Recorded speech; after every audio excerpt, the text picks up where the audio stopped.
9, 8, 7, 6, 5, 4, 3, 2, 1.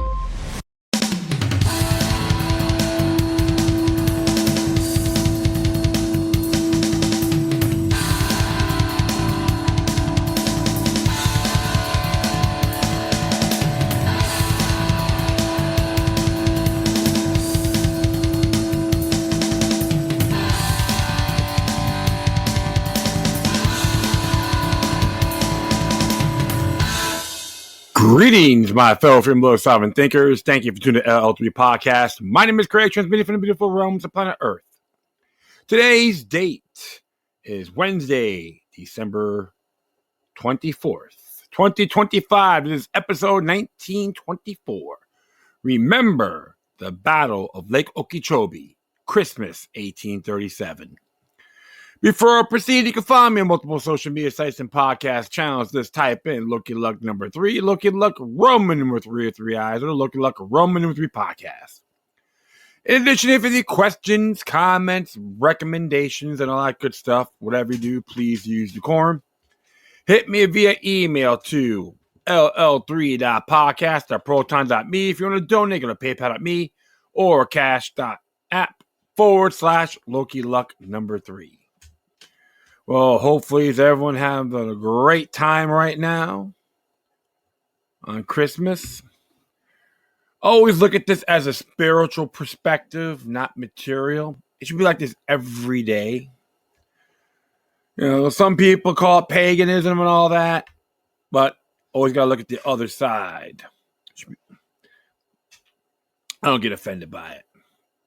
Learn a token of appreciation on life. So everyone's have their little gifts. Hopefully I have his knowledge. Useful, productive. Yeah, I did donated some Legos. Box of Legos like a race car for the Toys for Tots drive where I'm at. Hopefully they could use it. Someone can use it productively. Nothing big or fancy, but have them learn something. Potential craft or a skill. Like, we all got great gifts, my friend, and a story to tell, right? We all have different lives and avenues. But one thing I notice, especially when it comes to elections and so forth, voter turnouts are very awful, regardless of where you're at. Big cities, small towns, be Florida, somewhere in Florida, New York, even West Virginia, etc.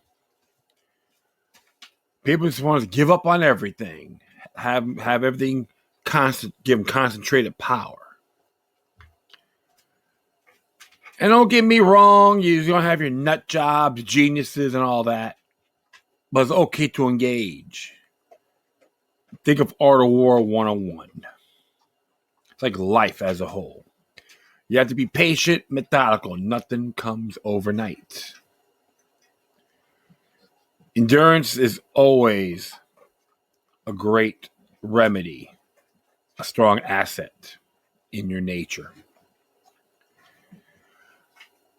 Always got to look at things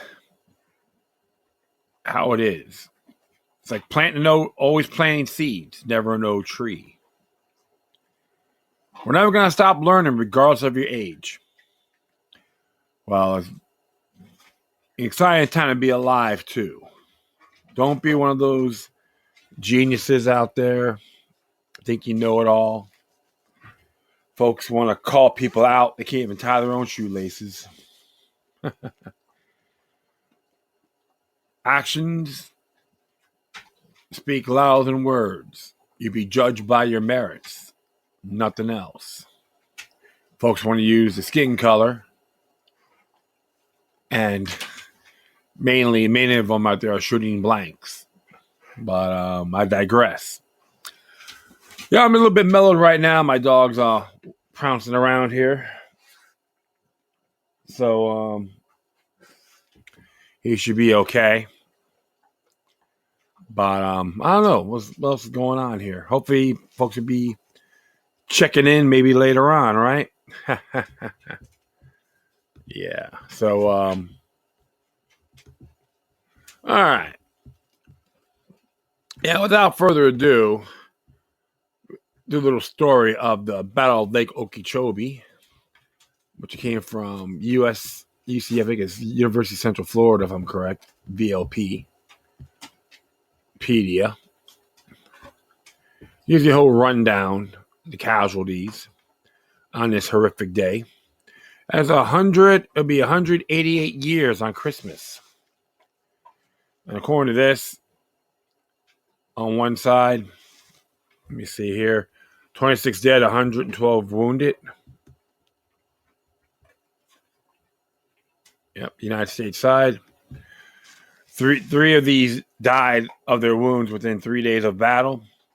And casualties and losses for the Seminole end, 10 to 12, 10 to 12 dead, 9 to 14 wounded.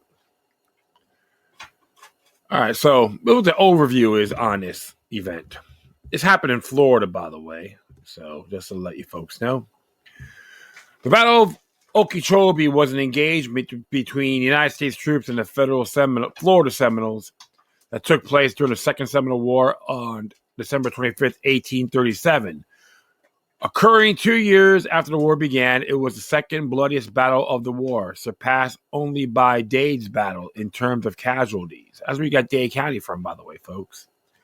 Although the commanding officer, Colonel Zachary Taylor, if I'm correct, he became president later on, of course, claimed his battle as a great victory. The Seminoles inflicted much more damage to the U.S. troops than they themselves received, and they successfully slowed Taylor's march down to the Kissimmee River long enough to evacuate their women and children farther into the Everglades. Nevertheless, the public accepted Taylor's claim of victory, which propelled him into a national spotlight and initiated his road to the presidency. Yep.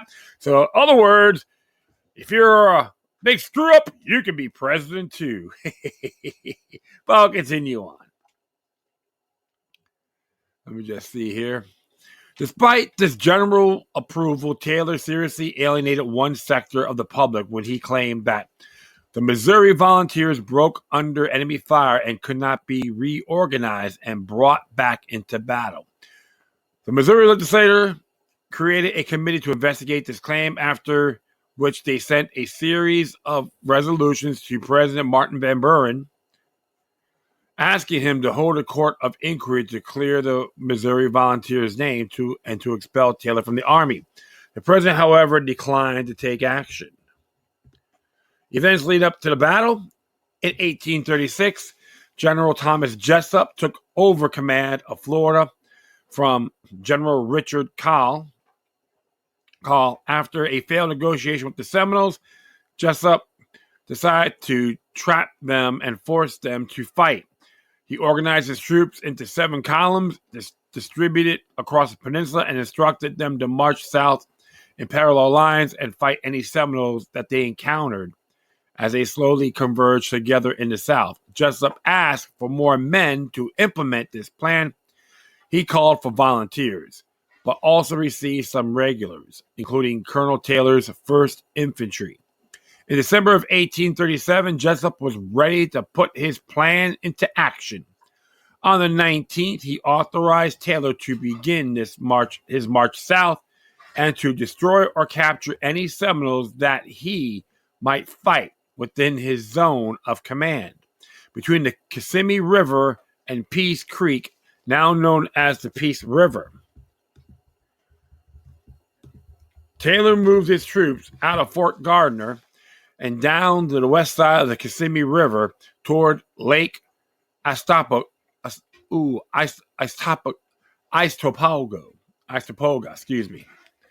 He knew that there were hostile Seminoles in that direction. He also intended to set up another small fort on the lower Kissimmee. After a few days of marching, Taylor's men began the construction of a small stockade work for protection of a future depot and left all the heavy baggage there, as well as the sick and disabled soldiers, including a portion of the friendly Indians who alleged they were unable to march further. As his men marched down the Kissimmee, they discovered a few Seminoles, mostly old men, women, and children, who surrendered without a fight. They also captured 2 scouts who, under threat of execution, informed Taylor that there was a large party of Seminoles waiting near Okeechobee to give battle. The Battle of Okeechobee. The Seminoles positioned themselves in a hammock, a densely wooded area with about half a mile of swamp in front of them, and Lake Okeechobee to their rear. Lieutenant Robert Buchanan, an adjutant of the 4th Infantry who participated in the battle, described it as the strongest position that I have ever seen in Florida. The mud in the swamp was knee deep, and we were completely tired out before we reached the hammock. Seminoles had 300 to 480 warriors under 3 leaders. Arpekeek, or Sam Jones, led more than half of the men on the right.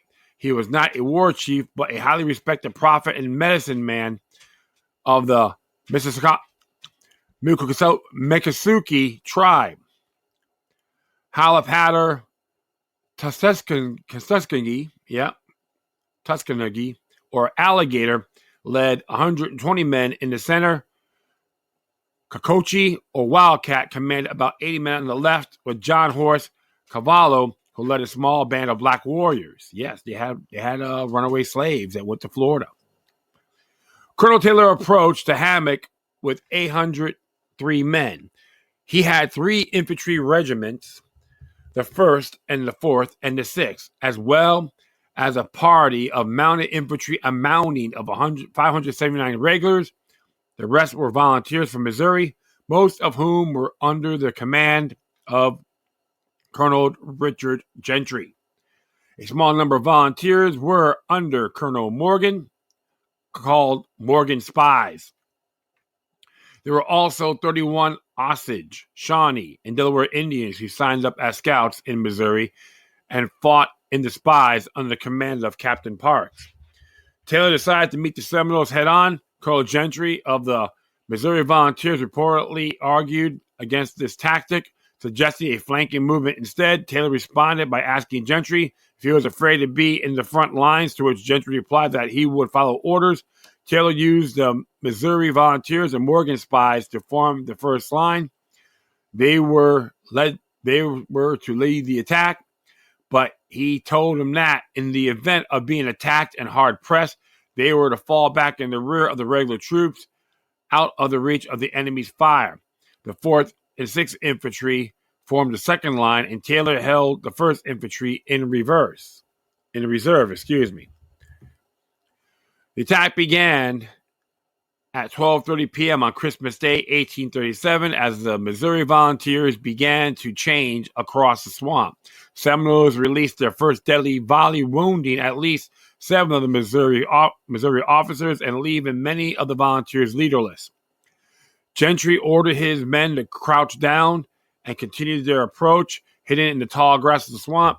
He led a small band of the volunteers to the edge of the hammock, where he and his son were wounded, reportedly by the same bullet. Meanwhile, Colonel Taylor ordered the second line to attack. The 6th Regiment bore the brunt of the Seminole fire. By the end of the battle, every officer save one in that regiment was dead or wounded.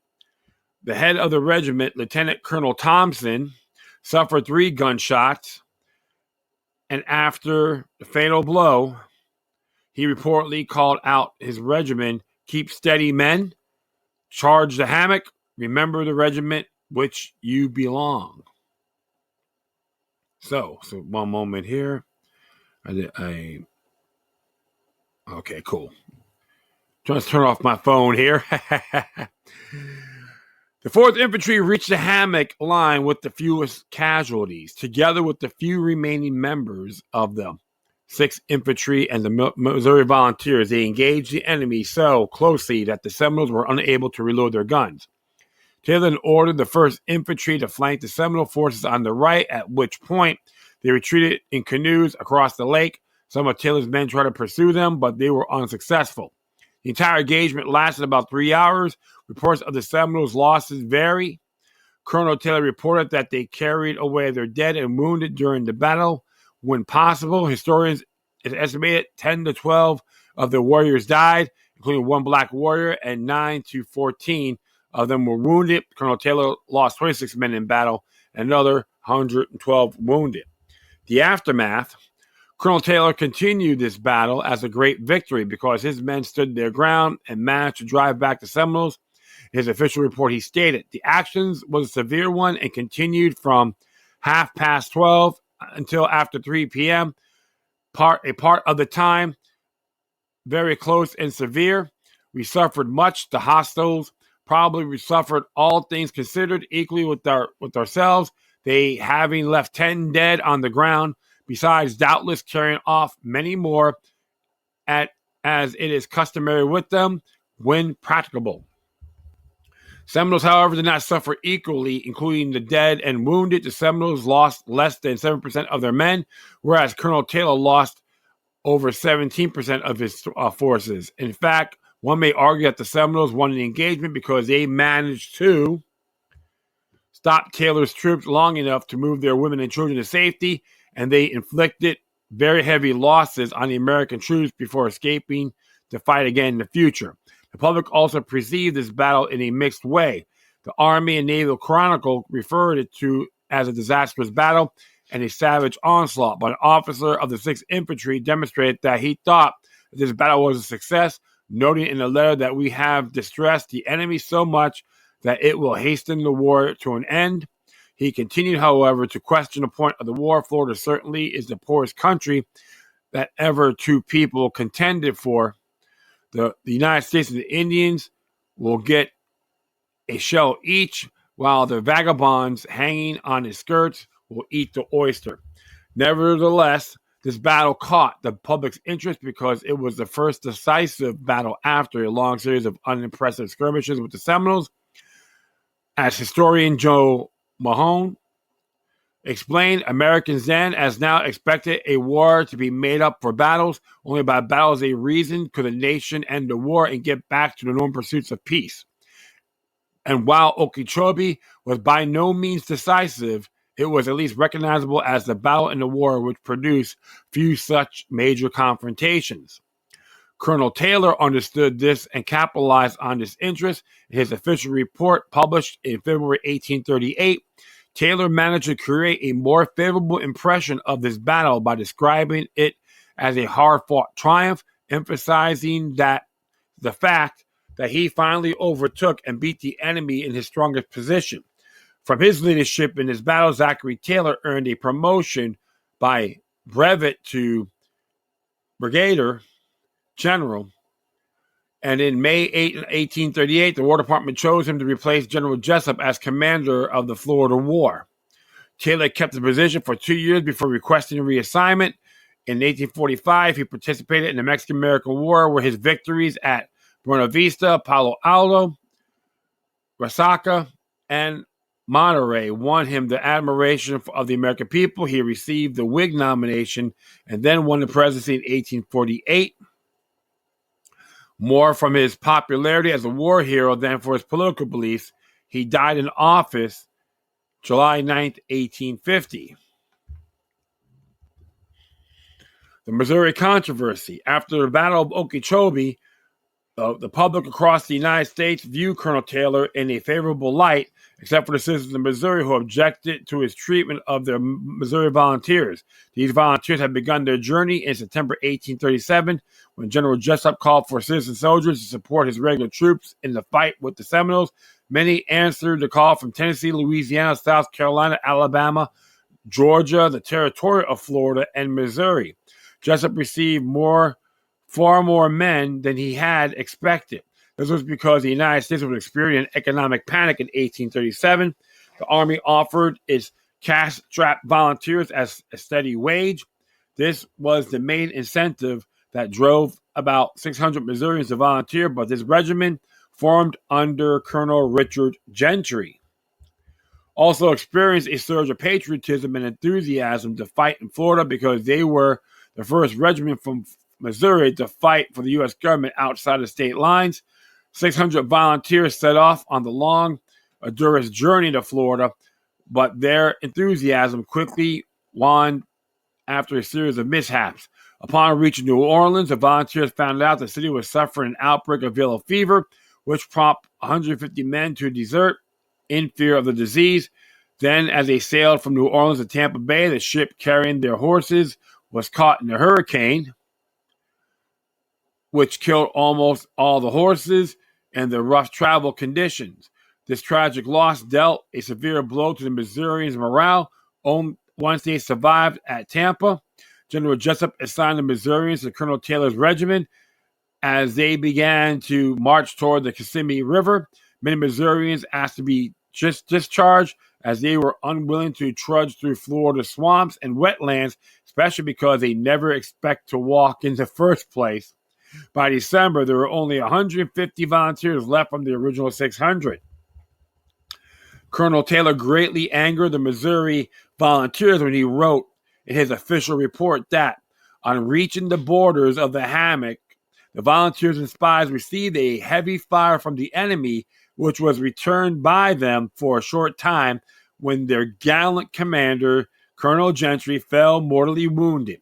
They mostly broke, and instead of forming in the rear of the regulars as had been directed, they retired across the swamp to their baggage and horses, nor could they be brought into action as a body, although efforts were made repeatedly by my staff to induce them to do so. The Missouri volunteers, when they read this report, made every effort to clear their name. The Missouri legislature created a committee made up of House and Senate members to hear the testimony of 19 volunteers to participate in the battle. The volunteers denied that they mostly broke, although conceding that one or two of the older soldiers quitted the ground before the action was over. They also conceded that some men had carried the dead and wounded to dry ground during the battle, which was not regular Army practice. Nevertheless, they insisted that the majority of the volunteers stayed on the field and that those who had fallen back or retired to dry ground within the wounded saw no attempt from any officer to bring them back into action. During this hearing, the volunteers also leveled their own charges against Colonel Taylor. Their first complaint was that he made poor tactical decisions, especially when he insisted on a straightforward attack when a flanking movement would have been more effective. They reported that Colonel Gentry suggested such a movement, but Colonel Taylor refused to consider it and responded to the suggestions by asking Gentry if he was afraid to lead the attack. They also implied that Taylor rushed into his battle for the sake of publicity. Two volunteers reported that. In the aftermath of the battle, as Taylor surveyed the dead and wounded, he said to them, "I would not have fought this battle so soon had it not been to gratify public opinion." The second charge was that Taylor's overbearing temper and contemptuous feeling and unjust spirit towards volunteers was at least part of the reason that he wrote a report which commemorates the troops from Missouri. The Missourians claimed that Colonel Taylor held volunteers in contempt and used for all the unpleasant or dangerous works during the long marches. They stated that it was a lot always to be the first to dismount, penetrate, and pass a swamp or hammock to form on the other side in order to protect the march of the main body of the army, returning afterwards for our horses where we left them, and to occupy the most exposed and dangerous grounds of an encampment. They argued that Taylor put the volunteers in the front lines at Okeechobee as cannon fodders to draw the enemy's fire. Furthermore, Taylor had promised the volunteers that the regulars would assist them if they needed backup, but when the enemy's fire halted the volunteers and struck down many of their officers, they did not receive timely support. Colonel Gentry even sent a soldier to the regulars to ask for backup, but when the regulars replied that they could not advance without direct permission from Colonel Taylor, when the second line did begin its charge, they caught the volunteers in their crossfire with the Seminoles. Some of the Missouri volunteers reported that when Colonel Gentry laid on his deathbed the evening of the battle, he asked to speak to Colonel Taylor. When he arrived and in the presence of witnesses, Gentry said, "Colonel Taylor, I am perfectly aware that I have to die, and I wish to have a conversation with you relative to myself before I do die. You have to make a report of the battle fought, and as a last request, I want you to do me and my men justice in that report." To which Taylor reportedly replied, "Colonel Gentry, you and your men have done your duty, and more too. You have borne the brunt of the engagement, which, when I instructed it otherwise, according to the plan of battle, you should have fallen back in the rear of the infantry." The witnesses suggested that Taylor went back on his word because of his prejudice toward the volunteers. Historians have also suggested that Taylor wrote negatively about the volunteers in his report in order to make his own achievements at Okeechobee more impressive. After the Missouri Committee heard the testimony of the volunteers, the legislature passed a series of resolutions for the governor to present to President Van Buren to demand a court of inquiry to exonerate the Missouri volunteers and to expel Colonel Taylor from the Army. The War Department stood by Taylor, and the president declined to investigate the matter further. The battlefield preservation and legacy. 2 years after the battle, members of the U.S. military returned to Lake Okeechobee to remove the bodies of the fallen. 2 years later, of fallen officers and reinter them at Jefferson Barracks in Missouri. Then in 1842, the military sent out this intermittent expedition to bring all the war dead to the St. Augustine Barracks Cemetery, although it is uncertain if they removed all the soldiers interred near Lake Okeechobee. In 1939, the Florida Society of the Daughters of the American Revolution and the decadence of Colonel Gentry were the first to memorialize the battle with a commemorative marker on the shore of Lake Okeechobee. In the 1960s, the U.S. government designated the battlefield as a National Historic Landmark, and in 1976, they placed it on the National Register of Historic Places. The state of Florida and National Park Services designated the battlefield with two wildly different boundaries. So in 1985, the Florida Archaeological and Historical Conservancy, AHC, began a project to locate and preserve the battlefield. In the 1950s, local water control projects around Lake Okeechobee had transformed the landscape, but the AHC team identified both Taylor's campsite and the site of the battle through extensive archival research and field work.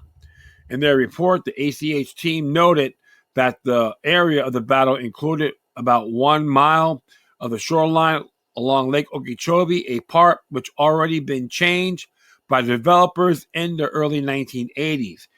The team recommended that the state of Florida buy the remaining undeveloped land in order to preserve the site of the battlefield. The situation became critical in 2000 when developers planned to build 300 homes on the remaining 145-acre tract of the battlefield, and the National Trust for Historic Preservation named as one of America's 11 most endangered historic places.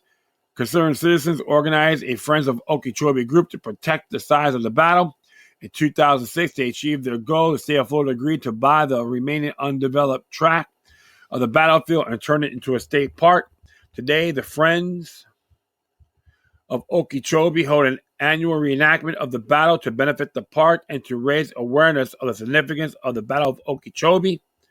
They have a nice little list of casualties for the Army and all that. They give you that right there. I'm not going to use those names. Use it here. And even the one they have one here who passed, the ones who died. And, of course, casualties of battle according to rank. So I will leave this as a footnote so you can see it for yourselves. And there's a bibliography if you want to look more into it on the Battle of Okeechobee, the Second Amendment, the Second Seminole War, newspaper articles and all that. There's links to it. I'll definitely add that to the memo. So on the footnotes, it's pretty cool stuff. I would say it's good to know these things because if you don't learn from the past, folks will damn and repeat it, and it's heritage too. That's one thing I always admire studying these things. And another thing too, I'm going to add to the footnotes, is the Seminole War that America forgot to call a slave rebellion.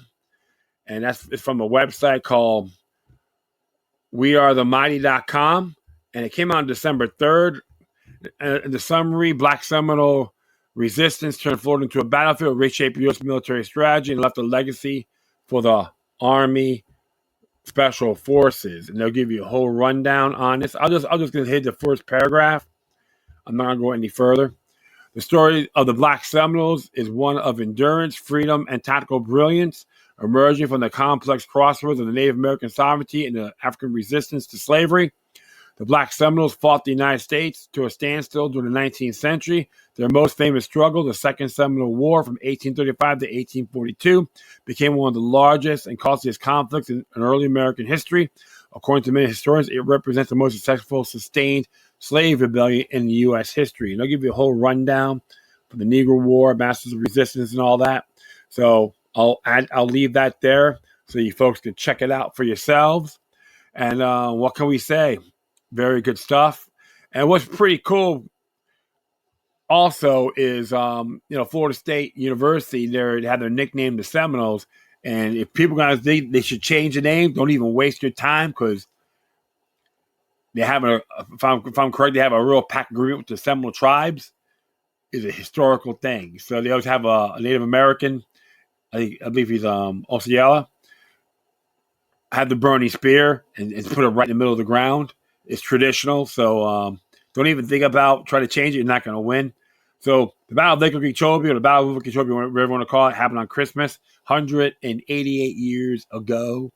And don't forget, too, in that website, We Are the Mighty, they talk about the Christmas truce as well with the French and German soldiers. And even if you see that video, The Pipes of Peace by Paul McCartney, it talked about the Christmas truce in the videos, which was pretty cool. You don't have to be a Paul McCartney fan to appreciate it, but had to give you that little Christmas spirit because it's essential to know. So, well, that will be it. I thank everyone for listening. Plus, feel free to download and share us right your social media networks. If you have any questions, comments, recommendations, all that good stuff, whatever you do, please use decorum.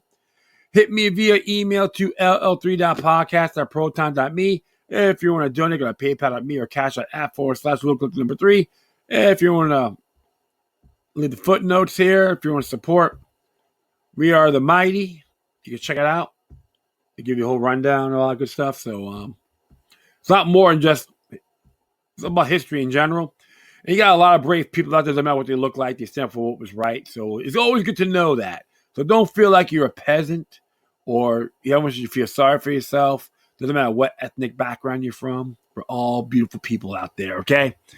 All right. Well, once again, thank you for your time. Plus, always remember that the demoniac resistance is healthy for the soul and can liberate humanity. Until next time, take care of yourselves. Keep on spreading the love. May your guardian spirits be with you, and have a very Merry Christmas. If people get offended by that, no Lenny Bruce for them. All right, folks, you take care now. Bye.